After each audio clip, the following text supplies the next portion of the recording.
Ye Gods by Tom Holt. Chapter 13. Jason looked about him. Far above, he could just make out 4 enormous pink bars that seemed to be clamping the sky at the earth. The Caucasus had vanished, and he appeared to be standing in the streets of a city, though not any city that he could recognise. It was snowing bitterly, but for some reason the snow didn't settle on him. In fact, each single snowflake somehow contrived to jink out of his way at the last minute and land somewhere else. He had the strange feeling that wherever this was, he was really somewhere else. "Where am I?" Jason asked. "You know," said a voice beside him, "I never expected to hear anyone actually say that. It's only people in books." "Yes," Jason said, "but where in God's name actually am I? And we'll leave the literary niceties till later. And who are you?" "Prometheus," the voice or voices replied. "Gelos," saying the names together. "And you're on the world you're holding in your hand. It's hardly an original device, we know. But there, it's your fault for wanting to know what's going on." "Ah," Jason replied. "So I now know what's going on, do I? Well, thank you so much." "Jason," said the voices or voice, "the world you are standing on is a world which actually exists. Its technical name is Betamax 87659807, and it is the same as your world in most material respects. It is your world, or it could be. Your world could be merged with it, and nobody would know. Now there are some differences, as you will shortly find out, but once the merger had happened, nobody would remember them. It would be as if everything had always been like this, and anyone who remembered otherwise would be sent somewhere quiet and restful, with high walls until he was well again. Now the gods want your world merged with this one, and they've been trying to bring the merger about for a very long time. We would like you to have a look at this world, and let us know what you think of it." Jason shrugged. It was like he decided those offers you get from the timeshare companies, where you go along and listen to their spiel, and afterwards they give you a portable television. The only element lacking, so far as he could tell, was anything resembling a portable television. "Where are we now, then?" he asked. "I don't recognise this at all." "This is the street where you live, or would have lived, or will live, in Anglia, which is, was, or will be what they call England," they said. "And the date is December the 24th. Sorry if this all seems needlessly Dickensian, but we haven't got much time, so we wanted to get in as much culture shock as possible. This is a world where Prometheus never stole the joke from heaven, and where the gods never retired. Right. Roll 'em." As Jason stood there recovering from the above conversation, which put him in mind of a multiple-choice English grammar exam, he looked up and saw a small knot of miserable-looking people trudging up the street. They wore grey homespun overcoats and grey knitted scarves, and they were getting drenched in slush by a passing ox cart. The leader of the party was carrying a collecting tin with "For the Gods, please give fearfully" written on it. The party stopped outside one of the dilapidated thatched houses that made up the street and started to sing. "We wish you a Saturnalia," they sang. "We wish you a Saturnalia. We wish you a Saturnalia and a pious New Year." "No Christmas, you see," they said in Jason's ear. "No donations of Constantine. No Christianity, ergo no Christmas." "Huh?" Jason replied, and for 2 pins he'd have added humbug. Christmas had always bored him rigid, partly because he was a hero and lived on a higher plane of background experience, and partly because his family always gave him socks. Something about the song troubled him, however. Shouldn't it be "We wish you a happy Saturnalia," though? "No such thing as a happy Saturnalia." The singers had finished their song, and the door of the house opened. A terrified-looking man poked his head round, thrust 2 gold coins into the tin, and slammed the door.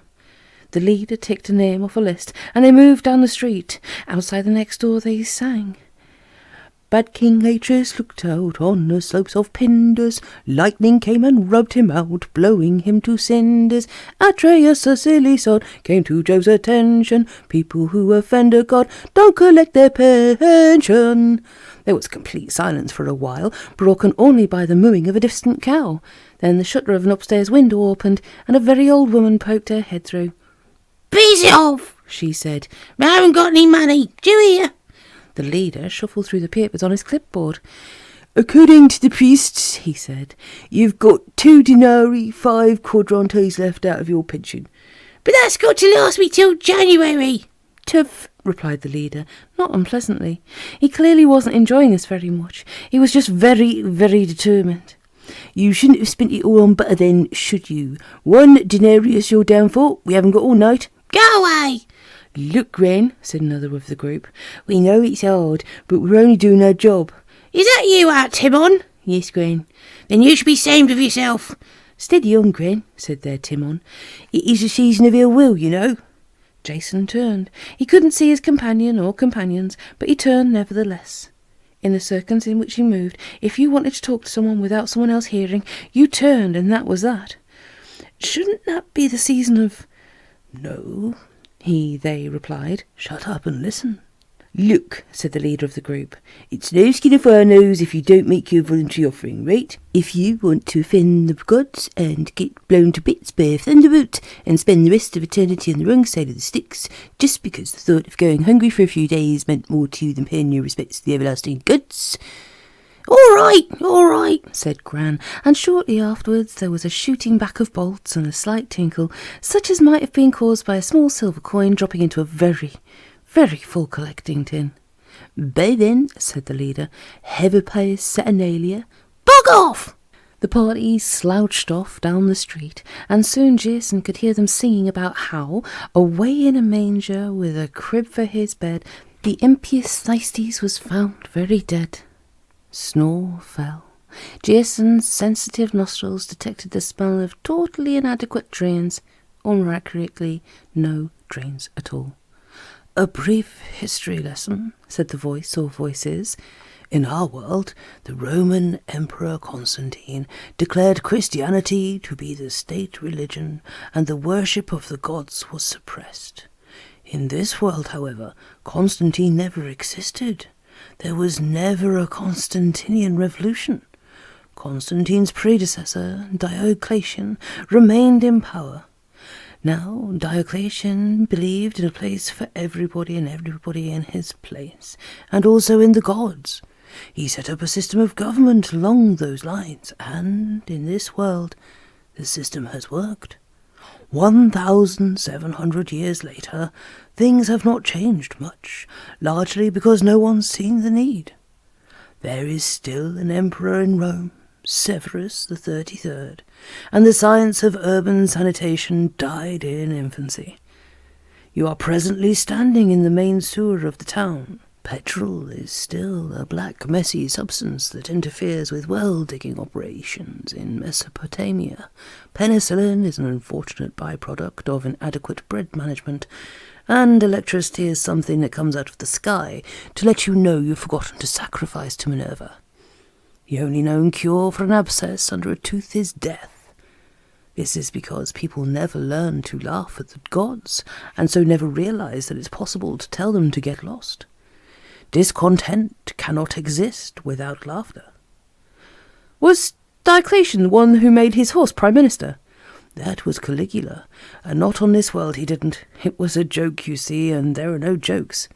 None at all. Try for yourself. Jason thought about this, and as he was contemplating, a man appeared at the top of the street. Jason had been wondering if he was in fact visible to the people of this world, and asked as much of his companions. No, they said, not as such.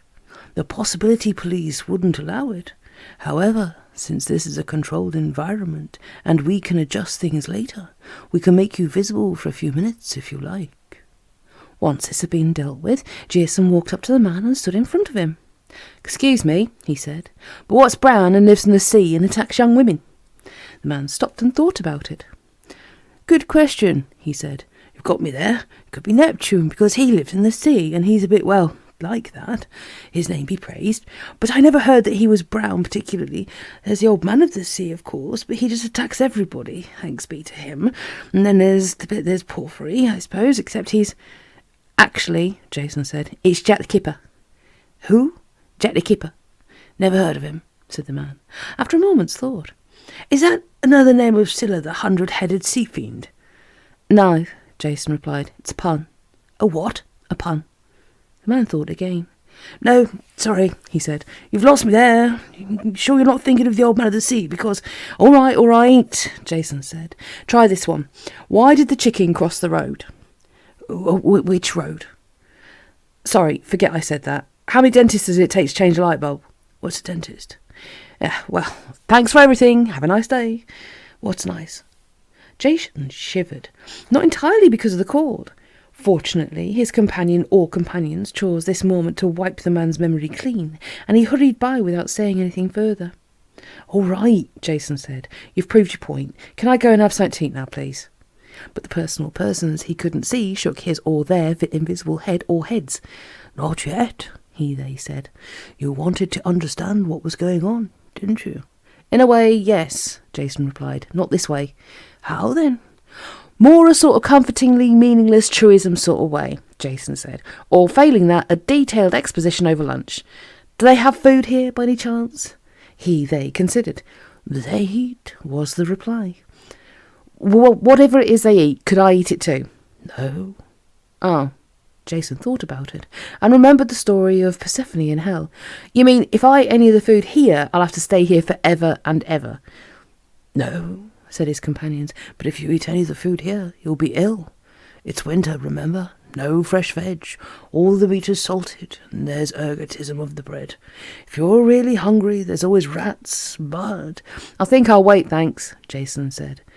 Okay then, so what else have I got to see before I achieve enlightenment and you let me go home? Because time's getting on and... Not here it isn't. Look, roll 'em. I shall now, said Jupiter, call this meeting to order. He looked around him and frowned. Either all the gods had suddenly gone deaf, or else they had forgotten what had happened the last time. I shall now, he repeated, call this meeting to order, and anyone who doesn't shut up will spend eternity as a dung beetle. Thank you. In the resulting silence, the great sky god looked round and counted heads. Someone was missing. All right, Jupiter said. Where is he? Silence. I see, Jupiter went on. Solidarity. Right. Jupiter cast eye across the assembly, muttering under his breath. By the time he got to eeny, meeny, miny, he was staring straight at Mars. He was called away, Mars whimpered. An urgent summons from Delphi. He asked me to make his apologies for him and... Called away? Yes, Mars continued, sounding like a whole wheel full of sheep bleating simultaneously. It was part of the divine code of ethics that gods stick up for their fellow gods and try to conceal each other's cock-ups from the great eye. Other components of the divine code are fair dealing, honesty, justice, consistency and kindness to animals. It was last observed on October the 16th, 1145. At least that's what he told me, Mars continued. I said to him, called away. Mars quipped brilliantly. Yes, exactly what I said to him, I said. Jupiter stroked his beard, producing enough static electricity to power all the food processors in New York. In that case, he said, as of now, Apollo ceases to be a member of this council. Mercury will convey this news to him after we've taken any other business. In the meantime, he shall cease to function as an independent entity. Moved and unanimously carried, I trust. The gods looked at each other. On the one hand, it was a terrifying precedent. On the other hand, it was just plain terrifying. They nodded. Moved, then, Jupiter said smugly, and carried unanimously. At this rate, we'll have this lot wrapped up by tea time. Isn't it satisfying when everyone does as they're told? Right. Next item on the agenda, the destruction of Earth. Something hopped into Mars's mouth and bumped up against his clenched teeth. He was horribly afraid it was a protest. He said. Sorry? Mars said again. Something told him that this point required a degree of clarification and expansion if it was to have maximum effect. He added.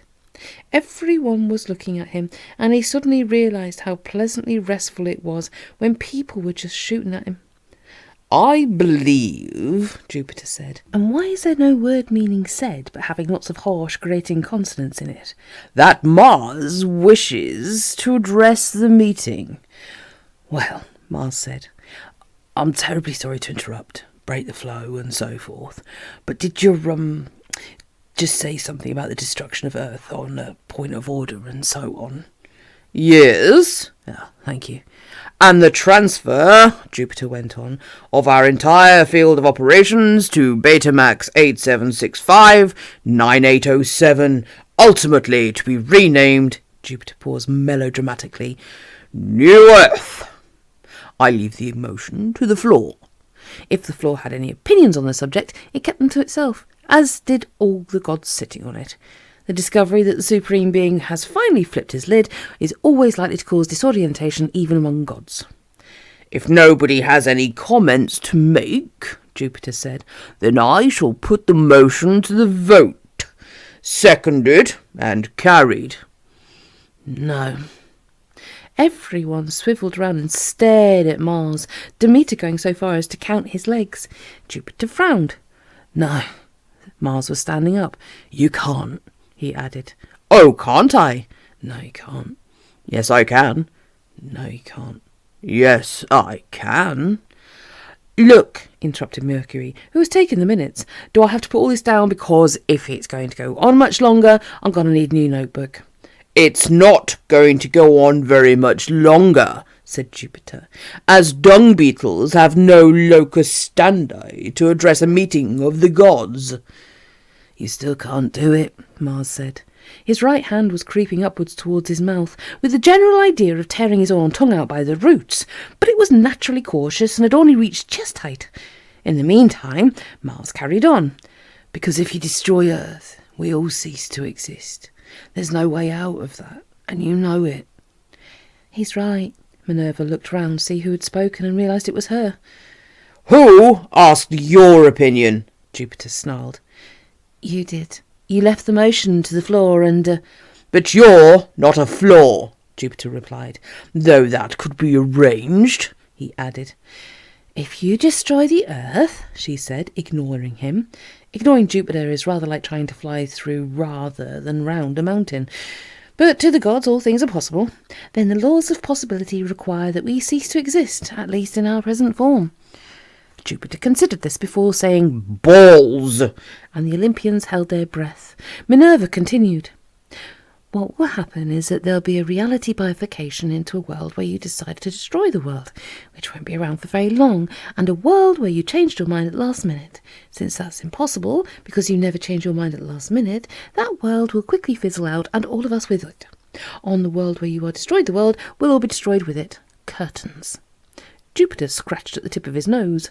You're right, of course, he said. I'm so glad, Minerva started to say, and please forgive me for having the temerity to remind you of the fact, but... Nevertheless... Apollo grinned nervously, straightened his laurel wreath, and stared at the monitor. 6, 5, 4, 3, 2, 1, on air. Danny Bennett switched on a smile that Amundsen would have driven a sled over, and leaned forwards. Your Majesty, he said, is it true that the gods are conspiring to bring about the end of the world? Apollo opened his mouth to speak, and then something happened to his vocal cords. Difficult to say what exactly. Either they'd all fused together, or someone had nipped quietly down his throat in the last 5 seconds and removed them. Something funny had definitely happened. In any case, they weren't there anymore. Meanwhile, there were 90 billion people, or whatever it was, all out there looking at him. Live. You know, Apollo managed to say, I'm glad you asked me that question. So what's the answer? Danny demanded. Your Majesty, he added. When his agent had told him about this wonderful offer from the satellite TV people, Danny had taken all that stuff about the sky being the limit with a pinch of salt. You know, where you are with the BBC, he'd told himself, even if it's on the scrap heap. It had only been the promise that if he'd signed on the dotted line, he could at last make this epoch-shattering documentary based on shocking revelations by a renegade astrotheology don and provisionally entitled Death of a Carpenter that had induced him to turn his back on the corporation and hoist a Jolly Roger. And now here he was, interviewing this strange, distinctly luminous person whom his producer assured him was the god Apollo. For approximately 5 minutes, he'd panicked before he'd remembered the interviewer's golden rule: the bigger they are, the harder you hit them. The people, he added, have a right to know. No, they don't. You're admitting there's been. Danny's lips caressed the magic words as they passed the gate of his teeth. A cover-up. Of course there's been a cover-up, Apollo replied. There's always a cover-up. That's what it's all about. That's not the point. Look, unless you want me to turn you into a frog or something. Mr. Your Majesty, Danny retorted, I think you'll find that threats are rivet. Apollo blinked. Did I do that, he asked himself. Must have. Oh well. He unhooked the microphone from its stand and placed it on the chair beside the frog. Now I think you've put your finger on what I might call the nub of the problem, Mr. Bennett, he said smoothly. Basically, when it comes down to it, in the final analysis... Rivet, said the frog. Rivet. Quite so, Apollo replied. Your point is, of course, entirely valid, but the message I am trying to get across... Apollo fell silent. Hell, it was on the tip of his tongue. Something about something important. At that moment, some words drifted down out of the air into his mouth, and he spoke them. They had come a long way, were slightly scorched, and tasted disconcertingly of marzipan. Oh yes, he said, the world is about to end. There is, Apollo went on, absolutely no cause for alarm. The situation is under control, and even as I speak, negotiations are in hand to attempt to reach a settlement that will be satisfactory in the eyes of all parties. Just then a cloud passed over the sun, and Apollo drew himself up short. Why was it, he wondered, that sitting in this chair, being stared at by a camera, made you say all sorts of silly things you didn't mean? They'll all fail, of course, he added. Absolutely bugger all you lot can do about it anyway. It's all up to the Derry boy and the dog and the eagle, and Prometheus, of course, and Gelos too, if he's turned up yet. But all I can say is they're cutting it a bit fine, because, well, there's a board meeting going on right now up in the sun, and pretty soon they're all going to start chucking thunderbolts about, and then it'll be you lot for the chop. And why have you switched the cameras off? I haven't finished yet. Now look, said the producer's voice, I've had some nutcases on this show in my time, but if you think I'm going to put my job on the line letting you say things like that over the arc... Apollo turned slightly in his chair and smiled at the camera, smiling as brightly as the sun, which had just emerged from the clouds overhead. The camera was being operated by a natterjack Toad in a leather jacket and designer jeans. Do what you like to him, a television cameraman will always basically remain the same. Ladies and gentlemen of humanity, Apollo said. It was easy once you got the hang of it, which was basically bearing in mind that if you let your brain register the fact that there are 90 billion people out there staring right at you, then you're inevitably going to dry up. But if you just don't think about it, then there's no problem. No problem at all. This is the god Apollo speaking. Throughout history, it's been my pleasant task to pass on the messages of heavens to mortal men. Well, all good things must come to an end. The world's been a good thing by and large, hasn't it? Well, it's got to come to an end too. Now, I know that's going to be hard on some of you, perhaps even all of you, but in the final analysis, you'll all have the satisfaction of knowing that it's part of a divine plan that stretches back many thousands of years to the time of the creation of mankind itself. Apollo paused for a moment, rallied his mental forces, and tilted his head slightly to one side, as if he'd been doing this sort of thing all of his life. After all, he reasoned, PR is PR, whether it's done by television broadcasts or the entrails of sacrificial animals or posters on the sides of buses. Now, some of you, he went on, will be saying to yourselves, now hang on, that's a bit thick, isn't it? And let me assure you that the divine community as a whole has had a great deal of sympathy with this view. We know only too well how hard it is to make sacrifices, or, in our case, how to go without sacrifices. We understand, and we're going to do everything in our power to make what I would call the transitional period as painless as we possibly can. But... at that moment, a large eagle smashed its way through a skylight and pitched on Danny's chair, with the result about 900,000 viewers who had just come back from the kitchen with the tea got the impression it was one of those ventriloquism acts that never quite ring true on television. Apollo frowned, trying to remember who he'd turned into what, and while his mind was temporarily engaged in his fashion, the eagle spoke to him. This statement simply cries out for qualification. The eagle didn't speak as much as transmit telepathic messages direct from its brain to his, and the messages were in fact being relayed via the eagle from a huge composite brain presently in possibility orbit around the entire concept of Earth. To complicate matters, there was a mild thunderstorm in the vicinity, and the composite voice was transmitting on a rather popular mental frequency, with the result that there was a lot of crackling and a few distant snippets of a conversation between two CB radio enthusiasts driving Leyland roadmasters around the M25. But the messages were more or less intelligible. "What the hell do you think you're playing at?" they said. "I beg your pardon?" "Come on, Paul, pull your finger out. Have you heard what you've just been saying?" Listen. The entire interview so far was played back through the eagle's brain. Telepathic communication is very rapid indeed. Compared with two seasoned telepaths thinking quickly, words are second-class letters to Penzance posted in Dundee on a Sunday. Is that what you intended to say? "No," Apollo replied, puzzled. "Far from it." "What were you going to say?" "I was going to say that the gods were about to betray humanity, and the only way out of it was for everyone to believe in them as quickly and as sincerely as possible. I was going to help by doing a few miracles." "Do you know what's happened?" "I've been got at." "Who by?" "Jupiter." "Correct. He's just passed a resolution you aren't a god anymore." "He's done what?" "You heard me. You've been reduced to the ranks. As soon as the meeting's over, they're going to snatch you back to Olympus, and then it'll be a career in the real estate business for you. Meanwhile, he's using you as a mouthpiece, beaming signals down from the sun into your brain. Fortunately, we have just put a green baize cloth over the sun." "How?" "Don't ask. We reckon that gives you about 3 minutes. Whose side are you on, Paul?" "Reduced to the ranks!" Divine wrath filled Apollo's mind. He fizzed slightly, and the tubular steel arms of his chair were transmuted into pure gold. "I'll show that jumped-up concept exactly where he gets off." "That's the ticket, Paul. Now, why don't you tell the folks at home the truth?" "Roll 'em." It seemed to Jason as if he were flying, and also standing still at the same time. Air appeared to be rushing past him, but he wasn't conscious of any movement on his part. He was standing still, and the world was turning very, very fast. You could get travel sick very quickly this way. There was a click. The world jolted to a halt, paused for a stomach-churning fraction of a second, and rushed back in the other direction. Then another click. "This looks like it," they said. "Right, watch very carefully."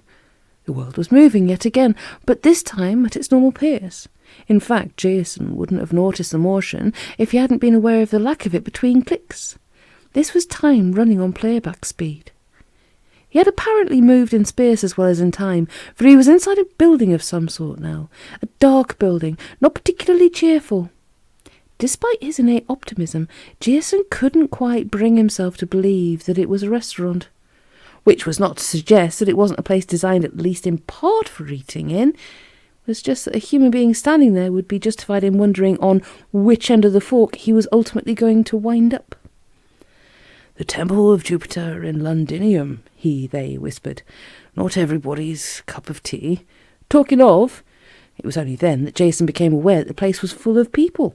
Thousands of them, but they were so extraordinarily still and quiet that they simply hadn't registered in his mind. They were all dressed alike, in rather threadbare homespun jackets and knee-length kilts. The women had their heads covered. All of them had that air of a nervous resignation that you usually only find in doctors' waiting rooms and tax offices. Jason wondered what they were all doing there. "Having a good time," they whispered. Jason frowned. "Are you sure?" he asked. We use the term loosely," they replied. "Actually, there's no such thing as a good time here. The nearest equivalent is a pious time, and we suppose you could say they're having that. This is popular entertainment, Betamax style." "What is it, exactly?" "It's a game show," they replied. "Listen." Jason was on the point of applying for further and better particulars when two huge curtains parted at the far end of the hall and a procession entered. At the head of it were two enormous men with black masks and very large axes, followed by a third man carrying what looked startlingly like a chopping block. Then came three very sour-faced young women in extremely decorous costumes. In Jason's world, they would have been dentist receptionists, carrying silver vessels of indeterminate use. Finally, there was a tall, white-haired man with a beard like a silver doormat, dressed in the most outlandishly ornate robes Jason had ever seen. The sort of thing that Louis XIV would have gone in for, if only he had the money. The procession halted in the middle of a sort of raised dais, and the masked men grounded their axes with a crash. The overdressed man stepped forward, stood for a moment, and then spoke. A pious evening to you all, worshippers and females. My name is God-fearing George Maniakis, and I am your host for tonight, when we're all going to play God's My Witness. Now, before we begin, let me tell you all about a very spiritually uplifting thing which happened to me on the way to the temple tonight. Jason looked round nervously. The building was almost as ornate as God-fearing George's costume. It had buttresses, architraves, rood screens, pilasters, and what Jason failed entirely to recognise as a narthex. But no doors. Pity. Thy will be done, I said. Well, you could have knocked me down with a simpulum, so I turned to him and I said... God-fearing George was getting steadily more solemn as his routine continued, and some of the congregation was starting to quiver slightly. Any minute now, Jason felt, some idiot was going to shout, "Hallelujah!" He did his best to ignore the rest of the story, which had something to do with everlasting punishment and the transmigration of the soul. Finally, it ground to a halt, and there was a deep, respectful silence. And now, said God-fearing George, it only remains for me to welcome tonight's first contestants, who are going to join me in playing God's My Witness, Mr. and Mrs. Constance. Many are called, but tonight you've been chosen. There was a shriek from the second row of the congregation. Not that sort of shriek, a real shriek. For a moment nothing seemed to be happening. Then the two axemen sprang forwards and returned shortly afterwards with an elderly couple who were struggling with them in a spirited but entirely pointless way.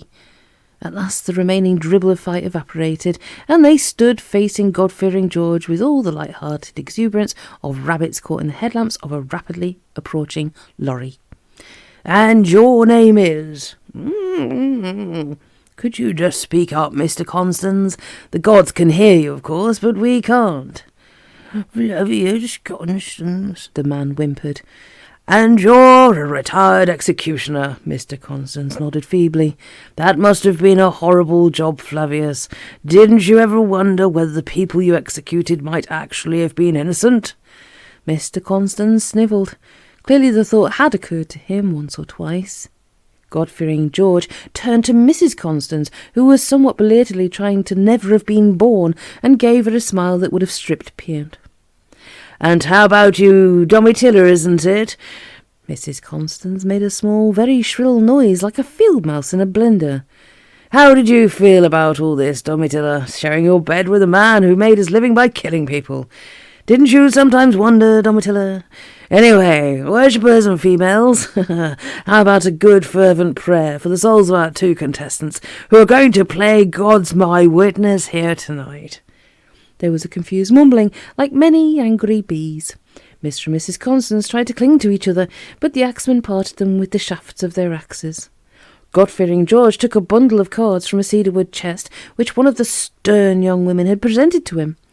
Someone, somewhere, dimmed some lights. There was absolute silence. Now, God-fearing George intoned, I'm sure I don't have to remind you of the rules. This first round is all about religious knowledge. For each question you get wrong, you get the opportunity to spend 5,000 years in the bottomless pit of sulphur, and that's after you're dead, of course, although I'm sure you don't need me to tell you that life is but a dream. For each correct answer, you get 5 denarii, which you'll be entitled to offer to the god of your choice when we play Sacrifice of the Century. Always supposing you live that long, of course. Right then, Flavius, you have the choice of answering questions on myths, orthodoxy, or heresy. Myths, please, said Mr. Constance. You've chosen myths, said God-fearing George, and you have 5 seconds in which to answer the following question. The lights dimmed ever so slightly. You could have built tower blocks on the silence. Tell me then, Flavius, said God-fearing George, and Jason could feel the palms of his hands becoming distinctly moist. In the legend of the 7 against Thebes, what were the name of King Adrastus' daughters? Mr. Constance seemed to freeze. A great drum somewhere off stage marked the passing of the seconds. 1, 2, 3. Daipla, Mr. Constance croaked, and Aegea. Correct! The congregation sagged with relief, and somebody actually did shout, Hallelujah! Heaven be praised, Mr. Constance, said God-fearing George. Daipla and Aegea is right. Now, Mr. Constance, your second question is... To his utter astonishment, Jason knew the answer to this one. Who removed the bones from Orestes from Tega? Which was plainly more than could be said for Mr. Constance. On the 5th drum beat, he gasped out, Mercury! And the silence in the hall solidified still further. A wild guess. Jason shuddered to think what you got for a wild guess. It almost certainly wasn't a souvenir checkbook and pen. I'm sorry, said God-fearing George, but your sins have found you out, Mr. Constance. The answer is, of course, Lycus. I expect it was on the tip of your tongue, wasn't it? Well, you have 5,000 years in Tartarus to reflect on that, won't you? Now then, Mrs. Constance, do you want to answer questions on myths, orthodoxy, or heresy?